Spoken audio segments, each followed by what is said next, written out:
Hello hello hello साथियों, स्वागत है। ठीक है,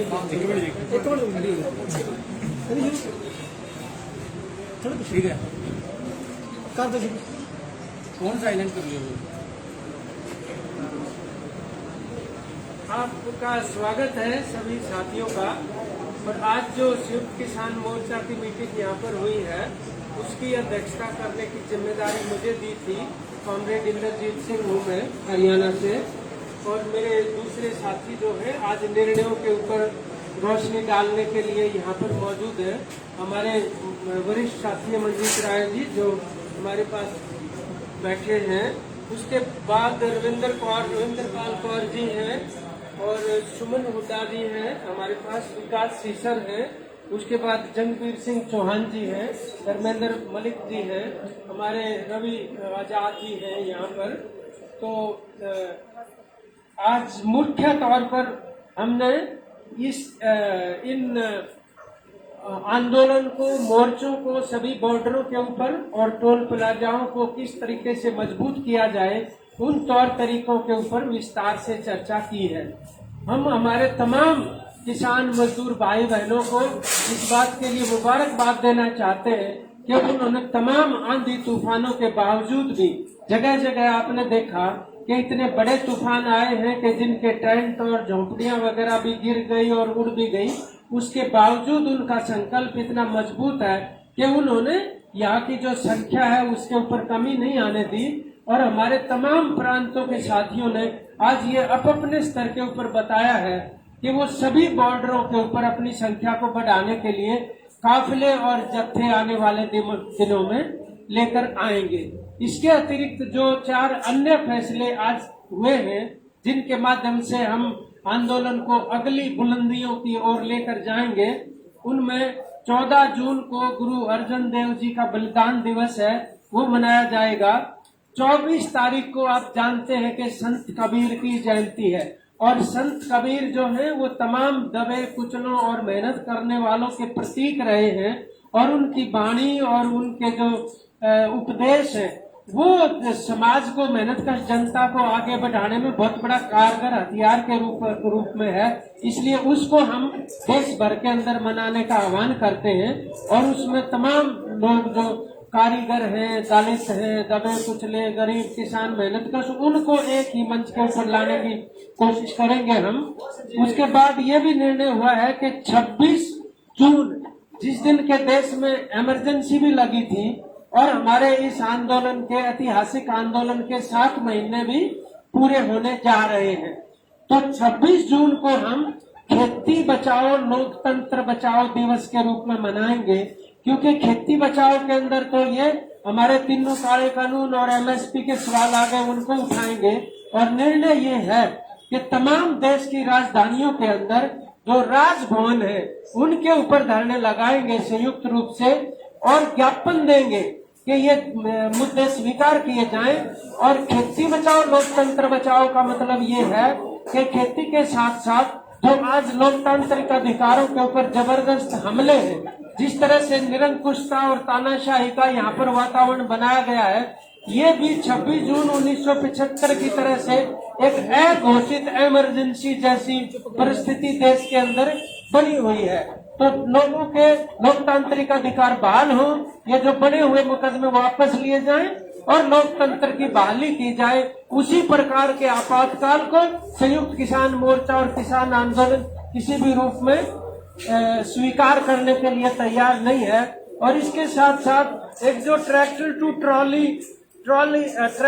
ट्विटर नाम से जो ट्विटर हैंडल थे, उनके ऊपर एक टीवी चैनल ने डिफेमेशन का मुकदमा डाला है हमारे 2 साथियों के ऊपर। हमने ये निर्णय लिया है कि हम पॉलिटिकली भी और सांगठनिक दृष्टि से भी इसके खिलाफ संघर्ष करेंगे। और एक यहाँ पर सिंगर है जे.जी. बैंस जी हैं, उनका ट्विटर भी बंद किया गया है। आमतौर पर ये एक तरीके से किसानों और तमाम आंदोलन करने वालों का मुंह बंद करने के लिए है। हम हमेशा बोलने की आजादी के पक्ष में रहे हैं, इसलिए किसी भी हालत में इसको कामयाब नहीं होने देंगे। और कुछ इस प्रकार के चैनल हैं जो किसान आंदोलन के बारे में और किसान नेतृत्व के बारे में बहुत ही घटिया, अश्लील और ओछी भाषा का प्रयोग कर रहे हैं, जो बहुत ही अपमानजनक है। हम बर्दाश्त नहीं करने वाले। हर तरीके की कानूनी कार्रवाई करके और इस प्रकार के घटिया जो प्रयत्न है किसान आंदोलन को बदनाम करने के, उनको सफल नहीं होने देंगे। और एक महिला समिति के संबंध में जो गठन का निर्णय था, उसके बारे में आज ये हुआ है, तमाम बॉर्डरों के ऊपर महिलाओं के संबंध में महिला समिति बनाई जाएंगी। कल शाम तक उन महिला समितियों का गठन हो जाएगा। तो हमारे साथी इसके ऊपर चर्चा करें, उसके लिए मैं सबसे पहले हमारे साथी मंजीत राय जी से अनुरोध करता हूं कि वो अपनी बात करें और एक एक करके फिर आगे इस हमारे कार्यकर्ताओं के ऊपर टिप्पणियां करेंगे। मंजीत राय। तो साथियों, जैसे कि प्रधान जी ने सारे प्रोग्राम तो आपको बता ही दिए हैं, मेरा तो यही कहना है कि जो सरकार कर रही है आज, वो हमारे बोलने की आजादी छीन रही है। जैसे ट्रैक्टर टू ट्विटर पर उन्होंने केस दिया है, दो साथियों को उन्होंने 1-1 करोड़ का केस डाला है आज तक चैनल वालों ने। तो हम उसकी सख्त शब्दों में निंदा करते हैं और ये देशवासियों से अपील भी करते हैं कि जो ऐसे चैनल हैं उनको मत देखें, क्योंकि ये लोग जो हैं अपनी टीआरपी हम ही लोगों से बढ़ाते हैं और हम ही लोगों के खिलाफ बोलते हैं।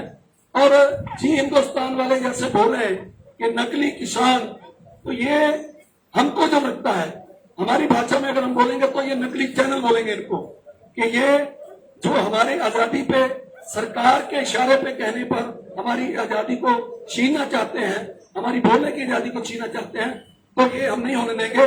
जैसे इन्होंने एक हमारे सिंगर भाई जयदीप वैसी है, उनका ट्विटर भी बंद किया है, ऐसे और 2-3 ट्विटर बंद किए हैं जो किसान आंदोलन की सपोर्ट करते थे।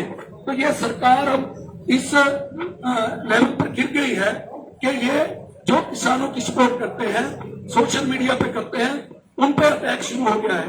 तो मैं ये कहता हूं कि पूरा संयुक्त किसान मोर्चा उन साथियों के साथ खड़ा है, जयदीप वैस हो या कोई और साथी हो, जैसे ट्रैक्टर टू ट्विटर है, उनके साथ हम बिल्कुल पूरा संयुक्त किसान मोर्चा डटकर उनके साथ है और इनको हम भी कोर्ट में कड़ी लेकर जाएंगे और इनके ऊपर भी एप्लीकेशन डालेंगे। सो इतना ही निवेदन है कि मैं सभी भारतवासियों को बोलता हूं कि ये आज तक जी न्यूज जैसे ये चैनल है, जी हिंदुस्तान वाले जैसे चैनल है, इनको देखना बंद करें, इनकी टीआरपी घटाएं, क्योंकि ये किसानों को नकली किसान बोल रहे। तो हमारा मानना है कि ये नकली चैनल है, क्योंकि एक चौथा स्तंभ है, जो हमारा मानना है कि इलेक्ट्रिकल मीडिया जो है ये चौथा स्तंभ होता है देश की आजादी के लिए। लेकिन आज ये देश की आजादी को बेच रहे हैं, बीजेपी के चरणों में जाकर झुका रहे हैं। तो इनके ये चैनल देखना बंद करो और मैं देशवासियों से फिर एक बार अपील करूंगा कि इन सभी चैनलों को मत देखें। आगे मैं अपने साथियों को बोलूंगा कि हमारे वो बात करें। मैं रविंदरपाल कौर के जैक्सन अंदोलन तो ਅੱਜ ਸਾਡੇ ਸੰਯੁਕਤ ਮੋਰਚੇ ਦੇ ਵਿੱਚ ਜੋ ਫੈਸਲੇ ਲਿੱਤੇ ਗਏ, ਅੱਜ ਦੇ ਖਾਸ ਫੈਸਲੇ ਵਿੱਚ ਇੱਕ ਖਾਸ ਫੈਸਲਾ ਲਿੱਤਾ ਗਿਆ। ਸ਼੍ਰੀ ਗੁਰੂ ਅਰਜਨ ਦੇਵ ਜੀ ਦਾ ਬਲਿਦਾਨ ਦਿਵਸ ਹੈ ਜੋ ਉਹ 14 ਜੂਨ ਨੂੰ ਮਨਾਇਆ ਜਾਊਗਾ। ਜਿਹੜਾ 14 ਜੂਨ ਨੂੰ ਬਲਿਦਾਨ ਦਿਵਸ ਮਨਾਇਆ ਜਾਊਗਾ, ਉਹਦੇ ਤੇ ਮੇਰੇ ਆਮ ਜੋ ਸਾਡੇ ਕਿਸਾਨ ਵੀਰਾਂ ਦੇ ਜੋ ਹਮਦਰਦ ਆ, ਕਿਸਾਨਾਂ ਤੇ ਜੋ ਇਸ ਵੇਲੇ ਚੱਕਰ ਚੱਲ ਰਿਹਾ, ਪਿਛਲੇ ਦਿਨਾਂ ਵਿੱਚ ਬਹੁਤ ਗਰਮੀ ਦੀ बढ़ोतरी ਹੋਈ ਆ, ਉਹਨੂੰ ਦੇਖਦੇ ਹੋਏ ਮੇਰੇ ਸਾਰੇ ਦੇਸ਼ਵਾਸੀਆਂ ਅੱਗੇ ਅਪੀਲ ਹੈ ਕਿ ਆਓ ਬਲਿਦਾਨ ਦਿਵਸ ਤੇ ਸਾਡੇ ਵੀਰਾਂ ਦੀ ਸਪੋਰਟ ਕਰੋ, ਜਿਨ੍ਹਾਂ ਦੀਆਂ ਮਤਲਬ ਝੁੱਗੀਆਂ ਟਈਆਂ ਇਸ ਵੇਲੇ, ਜਿਨ੍ਹਾਂ ਨੂੰ ਗਰਮੀ ਦੀ ਆਫਤ ਦੇ ਵਿੱਚ ਆਏ ਹੋਏ ਆ। ਤੇ ਬਲਿਦਾਨ ਦਿਵਸ ਦੇ ਵਿੱਚ ਸਾਰੇ ਆਪਾਂ ਇਹਨਾਂ ਤੇ ਮਨਾਇਆ ਜਾਊਗਾ। ਜੋ ਵੀ ਸਟੇਜਾਂ ਹੈਗੀਆਂ, ਸਾਡੀ ਸਿੰਘੂ ਬਾਰਡਰ ਹੈ, ਟਿੱਕਰੀ ਬਾਰਡਰ ਆ, ਸਾਰਿਆਂ ਤੇ ਬਲਿਦਾਨ ਦਿਵਸ ਮਨਾਇਆ ਜਾਊਗਾ। ਉਸ ਬਲਿਦਾਨ ਦਿਵਸ ਤੇ ਆਓ ਅਸੀਂ ਕਿਸਾਨਾਂ ਦੇ ਨਾਲ ਹੱਥ ਮਿਲਾਈਏ ਔਰ ਮੋਢੇ ਨਾਲ ਮੋਢਾ ਮਿਲਾ ਕੇ ਉਹਨਾਂ ਦੀ ਜਿਹੜੀ ਇਸ ਗਰਮੀ ਦੇ ਵਿੱਚ ਰਾਹਤ ਦੇ ਵਿੱਚ ਹਿੱਸਾ ਪਾਈਏ ਤੇ ਬਲਿਦਾਨ ਦਿਵਸ ਲਈ ਆਪਾਂ खड़े हुए। नमस्कार जी। आज की मीटिंग में एक महत्वपूर्ण फैसला ये था कि कुछ महिलाओं को प्रॉब्लम्स आ रही हैं या उनकी 1-2 कंप्लेंट्स आई है, तो महिलाएं बिल्कुल भी चिंता ना करें, बिना डर के धरने पे आए। अपनी कोई प्रॉब्लम होती है तो उसको हमारे साथ साझा करें। हर बॉर्डर से महिलाओं के लिए एक स्पेशल कमेटी बनाई जा रही है। वो कमेटी सिर्फ लेडीज की कमेटी होगी, जो लेडीज के साथ होने वाले किसी भी ज्यादती के मामले पर एक्शन लेगी। जल्दी से जल्दी आपके पास कल या परसों, कल शाम तक कमेटियां बन जाएंगी और परसों तक आपको नंबर बता दिए जाएंगे। अगर किसी को भी कोई भी दिक्कत होती है तो वो हमसे कांटेक्ट करें, किसी भी तरह से झिझके नहीं।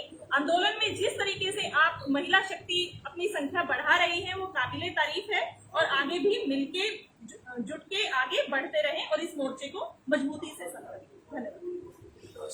विकास सीसल जी। साथियों नमस्कार। साथियों, एक महत्वपूर्ण फैसला आज एक और लिया गया। तो संयुक्त किसान मोर्चे का फैसला था, उसमें थोड़ा सा संशोधन आज किया गया है। जो हरियाणा के अंदर या पूरे देश के अंदर जो जेजेपी या बीजेपी के जो संबंधित जो भी राजनीतिक दल हैं उनका विरोध करने की जो बात आई थी, उसमें थोड़ा संशोधन आज मीटिंग के अंदर किया गया है कि गांव के अंदर वो प्रतिबंध यूं का यूं जारी रहेगा, शहरों के अंदर केवल छूट दी जाएगी। शहरों के अंदर राजनीतिक प्रोग्रामों के लिए, जनसभा के लिए शहरों के अंदर भी छूट नहीं दी गई है, लेकिन गांव के अंदर यूं का यूं जो है पहले की तरह ही फैसला लागू किया है। और विशेषकर हरियाणा के साथियों को ये सूचना देनी बहुत जरूरी है। और दूसरी बात जो है, टिकरी धरने के ऊपर जो बिजली पानी की जो सफाई की जो समस्या है, संयुक्त किसान मोर्चे की तरफ से स्पष्ट चेतावनी है कि कहीं न कहीं जानबूझ करके किसानों को परेशान करने के लिए सरकार के इशारे पर प्रशासनिक अधिकारी बिजली पानी और सफाई की व्यवस्था के अंदर बाधा डाल रहे हैं। हम उन साथियों से कहना चाहेंगे कि जल्दी से जल्दी उन समस्याओं का निदान किया जाए, अन्यथा संयुक्त किसान मोर्चा कोई न कोई सख्त कार्रवाई उनके खिलाफ लेगा। ऐसे उम्मीद मैं करता हूं कि सरकार जल्दी से जल्दी टिकरी बॉर्डर की जितनी भी समस्याएं उनका समाधान करेंगी। धर्मेंद्र मलिक। मैं धर्मेंद्र मलिक, भारतीय किसान यूनियन से हूँ। काफी 2-3 मीटिंग से चर्चा हमारी चल रही है कि उत्तर प्रदेश में आंदोलन को कैसे और बड़ा किया जाए। तो इसी क्रम में काफी चर्चा हुई है और अब आंदोलन को उत्तर प्रदेश और उत्तराखंड का केंद्र बनाने की भी यहाँ पे सभी लोगों ने बात की है और सभी किसान संगठनों से बात हुई है। तो इसी क्रम में जैसे दूसरे राज्यों में काफी मजबूती से जिस तरह से बहिष्कार किया जा रहा है, इसको यूपी उत्तराखंड में और आगे तक बढ़ाया जाएगा। पूर्वी उत्तर प्रदेश का किसान कैसे कनेक्ट हो, इस संबंध में भी चर्चा हुई है। पूरे उत्तर प्रदेश के अंत तक इसको लेके जाएगा, जिसका असर बिहार तक जाता है। दूसरा मैं ये कहना चाहता हूँ, मंजीत राय जी हमारे बड़े भाईजान ने बहुत सारी बातें बता दी, लेकिन हम ये कहना चाहते हैं कि देखिए, हम आपसे न डरने वाले हैं न थकने वाले हैं। आप जिस तरह से हमारे किसान साथियों का ट्विटर आज भारत सरकार के दबाव में, एक कंपनी जिसको स्वतंत्र रूप से काम नहीं करने दिया जा रहा, एक इमरजेंसी वो थी जो डिक्लेयर्ड थी, लेकिन प्रेस पे उतना प्रतिबंध नहीं था। कुछ अखबार उस समय भी लिखते थे, लेकिन जो आज एक घोषित इमरजेंसी है उसमें आपने देखा होगा, कोरोना में भी अगर किसी ने जिक्र किया मोदी का तो उसको लताड़ पड़ी और एक नया सिस्टम निकाल कर लाए और उसका नाम भी दुर्भाग्य से सिस्टम ही था। मतलब कोई मोदी का नाम नहीं ले सकता था, केवल सिस्टम बोल सकता था। ये दुर्भाग्य है इस देश का। और आज प्रेस जो चौथा पिलर कहलाता था वो कहीं दिखाई नहीं दे रहा है, एक आध को अगर छोड़ दे।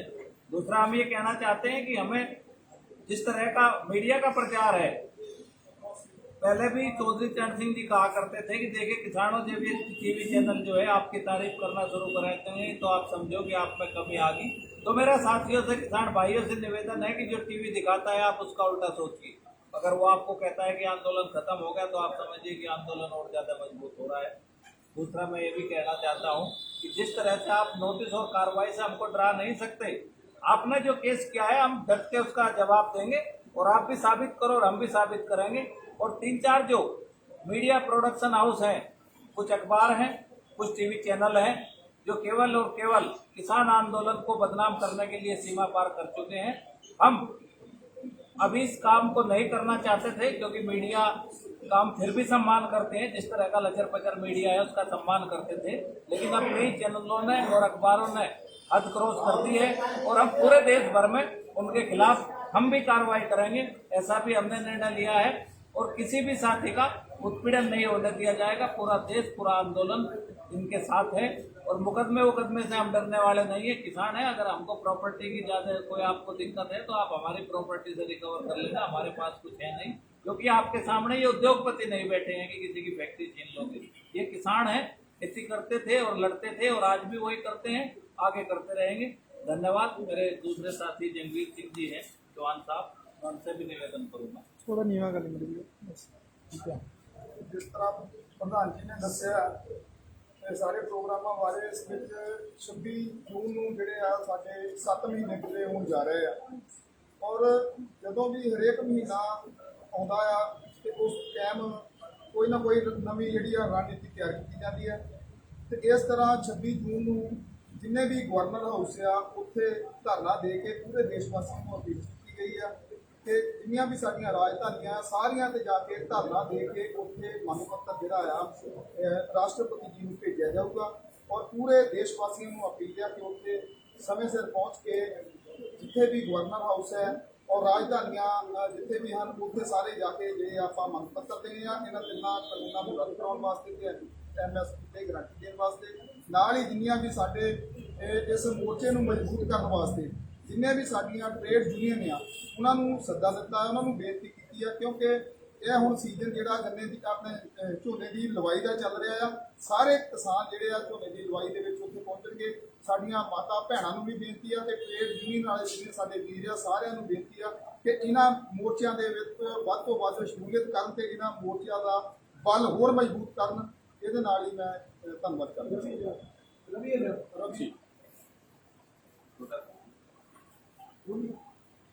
आज की मीटिंग के अध्यक्ष हमारे कॉमरेड इंद्रजीत जी सहित हमारे तमाम नेतागण और सभी हमारे मीडिया के साथी, मुख्य तौर पे सारी चर्चाएं हुई हैं और अभी आगामी दिनों में जो बॉर्डर्स हैं उनको मजबूत करने के लिए हरियाणा की जिम्मेदारी 3 बॉर्डरों की है, सिंगू की और टिकरी की और ढासा बॉर्डर की।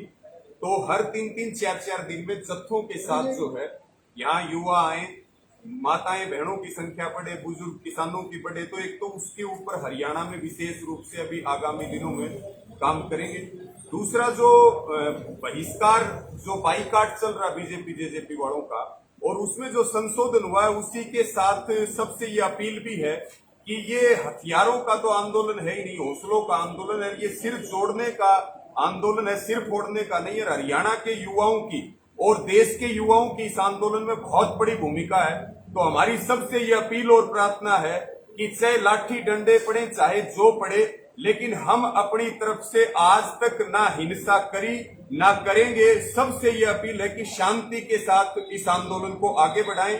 और तीसरी जो बात है, जो 26 तारीख को का जो फैसला हुआ है खेती बचाओ और लोकतंत्र बचाओ, उसको लेकर के हरियाणा के कोने कोने में विशेष रूप से तैयारियां करके और एक बड़ा प्रदर्शन जो है वो राजभवन के आगे करेंगे और राष्ट्रपति के नाम ज्ञापन देंगे। सबका बहुत बहुत पूरे भारतवर्ष में ये कार्यक्रम तय किए गए हैं जो हर प्रदेश में किए जाएंगे राजभवन के सामने। धन्यवाद। आपको अगर इसके अंदर साथियों कोई भी अगर जानकारी लेना चाहे इस संबंध में जो हमने घोषणाएं की है संयुक्त किसान मोर्चा की आज की मीटिंग के निर्णयों के बारे में, तो आप वो स्पष्टीकरण या जो भी सवाल है आप हमारे से कर सकते हैं। लेकिन इसी बीच आप ये देख रहे हैं कि हमने जो भी जानकारियां आपके सामने रखी हैं वो आज के दौर में, चाहे वो ट्विटर टू ट्विटर है, चाहे वो दूसरे सवाल है, ये तमाम वो सवाल है जो किसी न किसी रूप में ये प्रयत्न है कि आंदोलन को कमजोर कर दिया जाए। लेकिन हम सचेत हैं इस बारे में, जैसे पहले भी हमने इस तरीके के दबे कुचले वर्गों को भी अपने साथ जोड़ा है, आज भी हम मजदूरों को, खेत मजदूरों को और गांव के कारीगरों को अपने साथ जोड़ेंगे। क्योंकि अब ये बात साफ हो चुकी है कि 200 रुपए लीटर सरसों का तेल जो गरीब आदमी खाना बना के खा लेता है वो किस तरीके से हुआ कि पहले सरसों का न्यूनतम समर्थन मूल्य थोड़ा रखो, फिर ज्यादा मूल्य के ऊपर प्राइवेट जो व्यापारी उनको खरीदने दो, उसके बाद उनको रेट बढ़ाने दो, और इधर से सरकार जो है वो हरियाणा की राशन वितरण प्रणाली से तेल देना बंद कर दे और आम गरीब लोगों को मजबूर करके दुकानों से महंगा तेल खरीदने को। ये बिना 3 कानून लागू हुए एक नमूना है कि लागू होने के बाद क्या होने वाला है। ये एहसास अब मजदूरों में भी हो रहा है और वो भी उन्होंने भी निर्णय लिया है कि हमारे बॉर्डरों के ऊपर जुलूस निकालने के लिए आएंगे वो।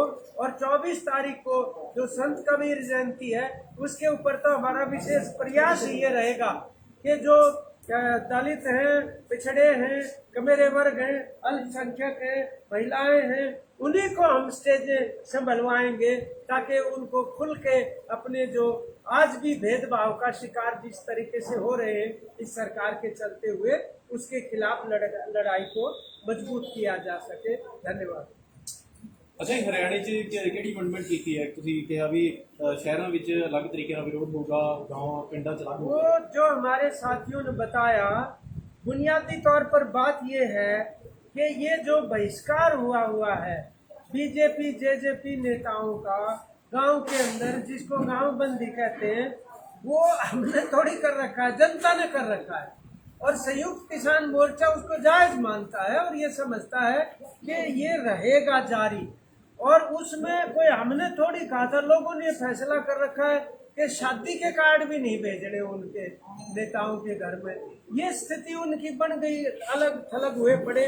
शहरों के अंदर जरूर हमारा ये निर्णय है कि जो राजनीतिक कार्यक्रम करने के लिए आएंगे या जो उद्घाटन करते हुए रिबन काटने को जो उंगलियां मचल रही है उनकी कई दिन से कर नहीं पा रहे हैं, उस प्रकार की चीजें लोग निश्चित तौर पर विरोध करेंगे, क्योंकि कोविड के मामले में वो फेल हो चुके हैं, बुरी तरह से विफल हुए हैं कोरोना को रोकने में, वो अपनी जिम्मेदारी नहीं निभा सके। इसलिए यदि वो अपना महिमा मंडन करना चाहते, स्कूल में गुदड़े बिछा कर अगर कहते अस्पताल बन गया, तो ये लोग मानने को तैयार नहीं है। शहरों के अंदर हाँ ये ठीक है भाई, कोई हारी पुजारी किसी के यहाँ वो मान लो गोड्डा मोड़ने जा रहे हैं, शोक प्रकट करने जा रहे हैं या निजी उसमें कहीं पे वो शहरों वगैरह के अंदर, वो एक अलग चीज है। लेकिन गांव में वो चीज भी स्वीकार उनको नहीं, लोगों को मंजूर है। वो बात उसी की हमने आज भी तायद की है। और अलग अलग जगहों के ऊपर भी कहीं पर भी जो जाति की पंचायतें करके कहीं कोई मान लो हत्यारों को बचाने के लिए आने की कोशिश करे किसान के महापंचायत के नाम पे, बिल्कुल इस प्रकार की चीजों का बल्कि गांव में पूर्ण तौर पे उनका विरोध किया जाएगा, चाहे वो पारिवारिक कोई काम करे या कुछ भी करे, या इसमें कुछ फर्क है? पारिवारिक क्यों है? अगर कोई उसी गांव का है कोई एमएलए एमपी, तो खुद के घर में जाना छोड़ के बाकी सब जगह बंदी है। जो एमएलए एमपी जिस गांव का है वो उस गांव में सिर्फ जा सकता है, बाकी किसी शौक पे, शादी पे या किसी भी फंक्शन में वो शामिल नहीं हो सकता। गांव में परंतु बंदी रही। हमारा विरोध जैसे साथियों ने कहा, कोई हिंसक नहीं होगा, किसी भी तरीके का हम कोई जोर जबरदस्ती नहीं करेंगे। हम काले झंडे दिखाकर अपना विरोध प्रकट करना चाहते हैं। और उसके पीछे भी हमारा मुख्य कारण ये है कि उन्होंने हमारे साथ विश्वासघात किया है अपने वोटरों के साथ। कहीं पर भी उन्होंने अपने घोषणा पत्र में ये नहीं कह रखा कि हम 3 कानूनों का समर्थन करेंगे या 3 कानून बनाएंगे। इस वजह से वो विरोध हम कर रहे हैं, जो कि हमारा जायज है लोकतंत्र के अंदर। दिल्ली राजभवन में भी जो 26 तारीख को दिल्ली के राजभवन में भी करेंगे, जो लेफ्टिनेंट गवर्नर के यहाँ है, ये भी निर्णय है, पूरे देश में करेंगे राजभवनों के। तो क्या लगता है कि परमिशन मिल जाएगी, अनुमति मिलेगी? नहीं, परमिशन लेने की इसमें जरूरत नहीं होती है, क्योंकि कोई यह अधिकार है हमारा कि हम राज्यपाल को ज्ञापन दे सकते हैं। उसमें कोई वो बात ही नहीं है कि इस बात के लिए भी उनसे पूछा जाए। और खासतौर पे लोकतंत्र बचाओ का दिवस है, तो अपने लोकतांत्रिक अधिकारों का प्रयोग करेंगे हम। नहीं, आप ये कह रहे हैं कि राजभवन के आगे प्रदर्शन भी होगा? हाँ, धरने होंगे राजभवनों के आगे बाकायदा। हम तो अक्सर हम देखते हैं कि जब भी अनाउंसमेंट होती है तो वहाँ पुलिस का पहरा लग जाता है, तो 2-4 किलोमीटर पहले ही पास आने की तो दूर की बात है, बाकायदा तौर पर मतलब ये चाहेंगे कि वो अनुमति प्रदान करें और उनको ज्ञापन लेना चाहिए। 7 महीने हो जाएंगे और उसके ऊपर राज्यपाल एक राष्ट्रपति के नुमाइंदे हैं वहाँ पे, और राष्ट्रपति एक कॉन्स्टिट्यूशन के कस्टोडियन माने जाते हैं। तो अगर देश की जनता उनके संज्ञान में कोई चीज लाना चाहती है तो निश्चित रूप से राज्यपाल को भी उसके लिए अपनी स्वीकृति प्रदान करनी चाहिए। Thank you. धन्यवाद।